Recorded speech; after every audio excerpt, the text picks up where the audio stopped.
करते थे और उन्हें संत महात्मा मानते थे। हालांकि प्रेमनाथ स्वयं कोई पारंपरिक इलाज नहीं करते थे, न ही कोई जड़ी बूटी देते थे। वे बस श्री राम के एक सच्चे निष्काम भक्त थे। श्री राम ने उनकी निश्चल भक्ति के माध्यम से उनके हाथों में, उनके वचनों में ऐसा चमत्कार रख दिया था कि लोग उनके आशीर्वाद मात्र से ठीक होने लगे थे।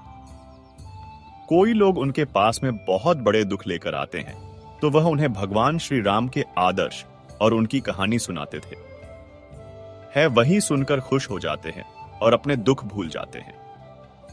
प्रेमनाथ वहां रहकर खुश तो थे और उनकी सेहत भी पहले से काफी ठीक हो चुकी थी, क्योंकि उन्हें समय पर भोजन, आराम और सबसे बढ़कर भक्ति के लिए शांतिपूर्ण वातावरण मिल रहा था। लेकिन उन्हें अक्सर अपने बेटे विश्वनाथ की बहुत याद आती थी। वे अक्सर सोचते कि उनका बेटा उस कर्कशा स्त्री लक्ष्मी के साथ कैसी जिंदगी बिता रहा होगा, वह उसे कोई कष्ट तो नहीं दे रही होगी।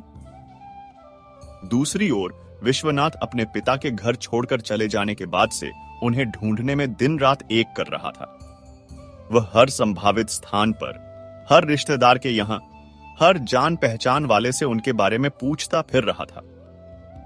वह अपने पिता की जुदाई और चिंता की वजह से हर समय परेशान और उदास रहने लगा।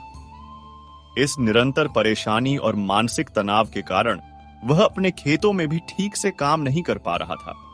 उसकी फसलें खराब होने लगी थीं। लेकिन उसकी पत्नी लक्ष्मी इस बात से मन ही मन बहुत खुश थी कि उस बूढ़े से हमेशा के लिए छुटकारा मिल गया। अब कोई रोक टोक करने वाला नहीं रहा। उसे यह नहीं पता था कि यह क्षणिक खुशी केवल कुछ ही दिनों की मेहमान है और कर्मों का फल तो भोगना ही पड़ता है। जब फसल कटने का समय आया तो खराब देखभाल और असमय वर्षा के कारण लगभग सारी फसल बर्बाद हो चुकी थी। जो थोड़ी बहुत बची थी उसमें भी कीड़े लग गए थे, जिससे उन्हें बहुत भारी आर्थिक नुकसान हुआ।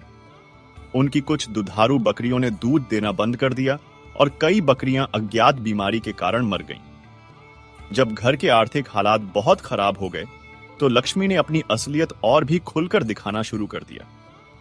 वह अब अपने पति विश्वनाथ के सामने भी जुबान चलाने लगी थी, उसे भला बुरा कहने लगी थी। हर समय घर में झगड़ा और कलह का वातावरण बनाए रखती।